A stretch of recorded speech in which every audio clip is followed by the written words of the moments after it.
అలానే మిసేసరావు ఇప్పుడు మీకు వినిపించేటువంటి న్యూస్, చెప్పేటువంటి న్యూస్ని కనుక వింటే అసలు విజయవాడ కేంద్రంగా చేసుకుని ఇంత పెద్ద దారుణం జరుగుతుందని చెప్పి మీరు ఆశ్చర్యపోతారు.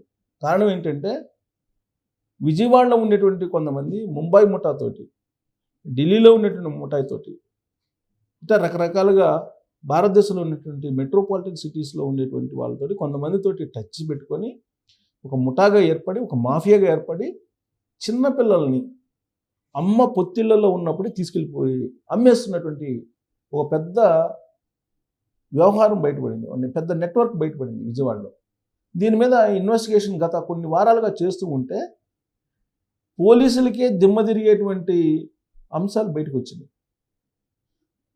పొత్తిళ్లల్లో అంటే అప్పుడే డెలివరీ అయిన తర్వాత పొత్తిళ్లలో పాలు తాగేటువంటి పిల్లల్ని తీసుకెళ్ళిపోయి అమ్ముకునేటువంటి దుర్మార్గుల నెట్వర్క్ ఉంది అని చెప్పి బయటకు వస్తుంది. విజయవాడలో ముంబై ముఠా ఉంది, హైదరాబాద్లో ముంబై ముఠా ఉంది. ఈ ముఠాలన్నీ కలిసి పిల్లల్ని కిడ్నాప్ చేయటం, శిశువులను తీసుకెళ్ళి అమ్మడం, ఇవన్నీ చేస్తున్నారు. దానికి కారణం ఏంటంటే డిమాండ్ అండ్ సప్లై. ఎప్పుడైనా సరే వ్యాపారం ఎప్పుడు కూడా డిమాండ్ అండ్ సప్లై పెట్టి ఉంటుంది. ఇప్పుడు పిల్లలు లేనటువంటి వాళ్ళ సంఖ్య ఎక్కువగా ఉంది ప్రజెంట్ సమాజంలో. పెళ్లి చేసుకున్నటువంటి ప్రతి 100 మందిలో 30 మందికి పిల్లలు పుట్టడం లేదని చెప్పి తాజా సర్వే చెప్తుంది. మిగతా 20 మందికి లేటుగా పిల్లలు పుడుతున్నారు, మిగతా 50 మందికి మాత్రం సకాలంలో పిల్లలు పుడుతున్నారు. అందుకే చంద్రబాబు నాయుడు గారు ఈ మధ్యకాలంలో అనేక సందర్భాల్లో చెప్తూ ఉన్నారు. ఈవెన్ ప్రధానమంత్రి నరేంద్ర మోడీ గారు కూడా చెప్తున్నారు, మీరు పిల్లల్ని కనండి అని. ఎందుకంటే పునరుత్పత్తి నిష్పత్తి సాధారణం కంటే దిగువకు వచ్చేసింది, తగ్గిపోయింది. దాదాపుగా 2.1 పునరుత్పత్తి రేటు ఉండాలి, కానీ అది కాస్త ఇప్పుడు 1.8 పడిపోయింది భారతదేశంలో కూడా. ఇక మిగతా పాశ్చాత్య దేశాల్లో అయితే ఇంకా దారుణంగా పడిపోయింది, 1.6 పడిపోయింది. ఇప్పుడు జపాన్ లాంటి దేశాలు, చైనా లాంటి దేశం కూడా ఇప్పుడు పిల్లల్ని పుట్టించండి అని చెప్పి ప్రోత్సాహాలు ఇస్తుంది. ఉద్యోగాలు లేకపోయినా పర్లేదు, మీకు ఉద్యోగాలు చేయకపోయినా పర్లేదు, మీరు పిల్లల్ని కనండి, మీ పిల్లల్ని మేము పోషిస్తామని చెప్పి ప్రభుత్వాలే చెప్తున్నాయి ఇప్పుడు. అలాంటి పరిస్థితి జపాను, చైనా ఇలాంటి చోట్ల వచ్చేసింది. జర్మనీలో చోట, అమెరికాలో కూడా ఇలాంటి పరిస్థితి వచ్చేసింది. భారతదేశంలో కూడా పునరుత్పత్తి రేటు తగ్గిపోతూ ఉంది, ఇంకా రాను తగ్గిపోతుంది. ఇప్పుడు 100కి 30 మందికి పిల్లలు పుట్టడం లేదు, ఇంకొక 20 మందికి ఏమో లేటుగా పుడుతున్నారు, మరొక 50 మందికి మాత్రం సాధారణంగా పుడుతున్నటువంటి సందర్భంలో పిల్లలు లేనటువంటి వాళ్ళ సంఖ్య నానాటికి పెరిగిపోతుంది. దాంతో పిల్లల్ని విక్రయించేటువంటి వాళ్ళ సంఖ్య కూడా పెరుగుతుంది, ఎందుకంటే డిమాండ్ ఉంది కాబట్టి. పిల్లల్ని కొనుగోలు చేసేటువంటి వాళ్ళ సంఖ్య ఎక్కువగా ఉంది కాబట్టి కిడ్నాప్ చేసేటువంటి వాళ్ళ సంఖ్య కూడా పెరుగుతుంది. ఈ కిడ్నాప్ చేసేటువంటి ముఠా నెట్వర్క్ దేశవ్యాప్తంగా ఉంది, మరి ఇంటర్నేషనల్గా కూడా ఉందేమో కానీ దేశవ్యాప్తంగా ఉంది.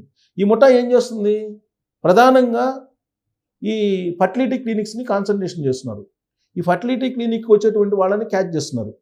అక్కడ శుక్రకణాలు దానం చేసేవాళ్ళు, అండాలు దానం చేసేవాళ్ళు, ఇదొక వ్యాపారం. తర్వాత సరోగసి అంటే అద్దెకి గర్భాన్ని ఇచ్చేటువంటిది ఇంకొక వ్యాపారం.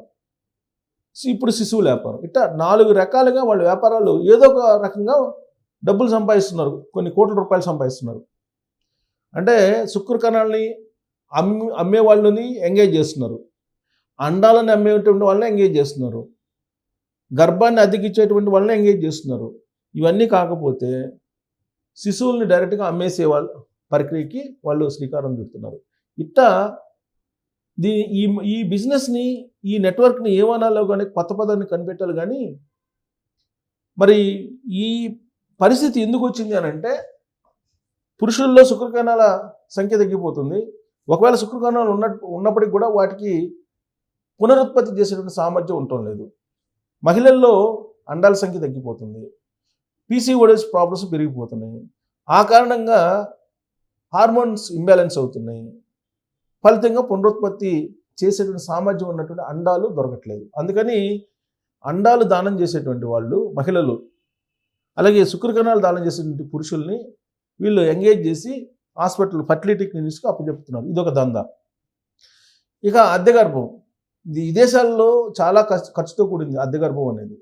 ఇది విదేశాల్లో ఉండేటువంటి వాళ్ళు కూడా స్వదేశంలో ఉండేటువంటి మహిళల యొక్క గర్భాన్ని అద్దెకు తీసుకొని అండము శుక్రకణాన్ని కలిపినటువంటి పిండం ఏదైతే ఉందో ఆ పిండాన్ని తీసుకొచ్చి గర్భంలో పెట్టి పిల్లల్ని కనేటువంటి ప్రక్రియ, అది సరోగసి అంటారు దాన్ని, అది చేపిస్తున్నారు. ఇక శిశువుల విక్రయం అయితే డైరెక్ట్గా పిల్లలు పుట్టినటువంటి వాళ్ళు ఎవరైతే పేదలు ఉంటారో ప్రభుత్వ ఆసుపత్రుల్లో ఎక్కువగా ఇది దందా జరుగుతూ ఉంటుంది. పూర్ పీపుల్ ఎవరైతే ఉంటారో వాళ్ళు శిశువులు విక్రయిస్తున్నారు, తీసుకెళ్తున్నారు. అసలు వాళ్ళకి ఇష్టం లేకపోయినప్పటికీ కూడా వాళ్ళకి తెలియకుండానే పొత్తిళ్లలోనే తీసుకెళ్ళిపోతున్నారు. ఎందుకంటే ఈ హాస్పిటల్లో జరిగేటువంటి దందా ఇది. సో దీనికి సంబంధించి గత 3 వారాల నుంచి విజయవాడ కేంద్రంగా విచారణ చేస్తున్నారు. ఆ విచారణకు సంబంధించిన వివరాలు ఏంటి అనేది ఒకసారి చూద్దాం. సో ఇది ఇక్కడ చూడండి, పాపం పసివారు శిశువుల విక్రయం కేసులో కొత్త కోణం. అమ్మ పొత్తిళ్ల నుంచి కిడ్నాప్ చేసి తీసుకొచ్చారా? ఢిల్లీ ముంబై ముఠాల బంధాలపై అనుమానాలు. దర్యాప్తులో బయటపడుతున్న ప్రధాన లింకులు. కిడ్నాప్లో ఆరితేరిన అనిల్ బాబా అంట. పిటి వారెంట్పై తీసుకొస్తున్న పోలీసులు. సరోజినికి శిశువులను అప్పగించిన ముఠాలో అనిల్. ఈ సరోజిని ఎవరు? విజయవాడ సంబంధించిన మహిళ. శిశువుల విక్రయం కేసులో ప్రధాన నిందితురాలు బలగం సరోజిని వెనుక మరో కోణం ఏమైనా ఉందా? అసలు ఆమె విక్రయించినటువంటి ఆ శిశువులు ఎవరు? వారిని పోషించే సామర్థ్యం లేక తల్లిదండ్రులే విక్రయించారా, లేక ఆసుపత్రుల నుంచి ఎత్తుకొచ్చారా, కిడ్నాప్ చేశారా? ఈ కేసు దర్యాప్తులో పోలీసులకు కలుగుతున్నట్టు అనుమానాలు. శిశువుల విక్రయం కేసులో బయటపడినటువంటి పసికందులంతా తల్లిదండ్రులు విక్రయించిన వారే అని అంతా భావించారు. ఢిల్లీ ముఠాలు పనిచేసి ముంబైలోని థానే జైల్లో ఉన్న అనిల్ బాబా ఖైర్ గురించి తెలిసిన తర్వాత కొత్త అనుమానాలు కలుగుతున్నాయి. గత ఏడాది మార్చిలో నగరంలో శిశువులను విక్రయిస్తుండగా పోలీసులు సరోజిని గ్యాంగ్ను పట్టుకున్నారు. మొత్తం 7 శిశువులను స్వాధీనం చేసుకుని సంరక్షణ కేంద్రాలకు తరలించారు. సరోజినితో పాటు 18 మందిని అరెస్ట్ చేశారు. దీనిపై మహిళా పోలీస్ స్టేషన్లో కేసు నమోదు చేశారు. సరోజిని గ్యాంగ్కు సంఖ్యలు పడ్డాక ఢిల్లీకి చెందిన కిరణ్ శర్మ, భర్తీ పేర్లు వెలుగులోకి వచ్చాయి. ఈ ఇద్దరిని కొద్ది రోజుల క్రితం పోలీసులు అరెస్ట్ చేసి జైలుకు పంపారు. ఆ గ్యాంగ్లో ఒకడిగా ఉన్న అనిల్ బాబా థానే జైల్లో ఉన్నట్లు కనుగొన్నారు.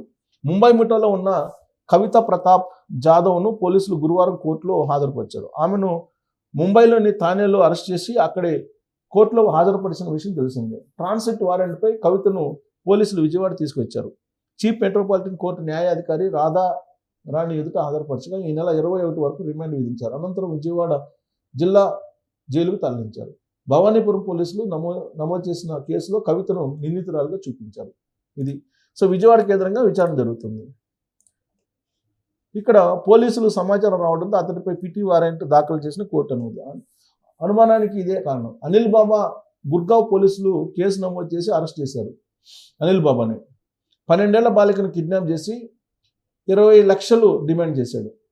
12 ఏళ్ల బాలికను కిడ్నాప్ చేసి 20 లక్షలు డిమాండ్ చేశాడు. దీనిపై ఆ బాలిక తల్లిదండ్రులు గుర్గావ్ పోలీసులను ఆశ్రయించడంతో కేసు నమోదు చేశారు. ఈ కేసే విజయవాడ పోలీసులకు కొత్త అనుమానాలకు రేకెత్తిస్తుంది. కేసు ప్రాథమిక దర్యాప్తులో ఢిల్లీ గ్యాంగ్ పేరు, ముంబై ముఠా పేరు అని, ఢిల్లీ గ్యాంగ్ వేరు, ముంబై ముఠా వేరని పోలీసులు భావించారు. నిందితులు అరెస్ట్ చేసే కొద్దీ కొత్త కోణాలు, లింకులు బయటకు వస్తున్నాయి. ఢిల్లీ ముంబై ముఠాలకు అవినాభావ సంబంధాలు ఉన్నాయని ప్రస్తుతం జరుగుతున్న దర్యాప్తులో తేలింది. ముంబై ముఠాలో ఉన్న సతీష్ ప్రస్తుతం జైల్లో ఉన్న అనిల్కు బంధుత్వం ఉంది. బలగం సరోజినికి 7 శిశువులను అందించిన ముఠాలో అనిల్ ఉన్నాడు. ఈ గ్యాంగులు సరోజిని చేతుల్లో పెట్టిన శిశువులను కిడ్నాప్ చేసి ఉంటారని పోలీసులు అనుమానిస్తున్నారు. చిన్నారుల అక్రమ రవాణాకు సంబంధించిన మొత్తం లింకులు బయటకు లాగాలని పోలీస్ కమిషనర్ శేఖర్ రాజశేఖర్ బాబు అధికారులను ఆదేశించారు. ఈ కేసు దర్యాప్తు పర్యవేక్షణ బాధ్యతలను పరిపాలన డీసీపీ కేజీవి సరితకు అప్పగించారు. గురువారం ఆమె సిపితో సమావేశం ఇప్పటివరకు సాగిన దర్యాప్తు గురించి వివరించారు. కిడ్నాప్ కేసులో అనిల్ నిందితుడిగా ఉండడంతో ఈ చిన్నారులను కిడ్నాప్ చేసి అమ్మకానికి పెట్టారని భావిస్తున్నారు. కేసులో నిందితుల అరెస్టులు జరుగుతున్న కొద్దీ కొత్త లింకులు పోలీసులకు చిక్కుతున్నాయి. దశల వారీగా ఈ శిశువుల ముఠాల వ్యవహారాలు సాగుతున్నట్టు తెలుస్తుంది. కిరణ్ శర్మ టీంలో ఉన్న ప్రియాంక కోసం ఢిల్లీలో పోలీసులు గాలిస్తున్నారు. గుజరాత్లోని వడోదరాలో అరెస్ట్ చేసిన సతీష్ బాబా ట్రాన్సిట్ వారెంట్పై విజయవాడకు తీసుకొస్తున్నారు. సతీష్ బాబా, వీళ్ళంతా సతీష్ బాబా, అనిల్ బాబా అంతా బాబా పేర్లే.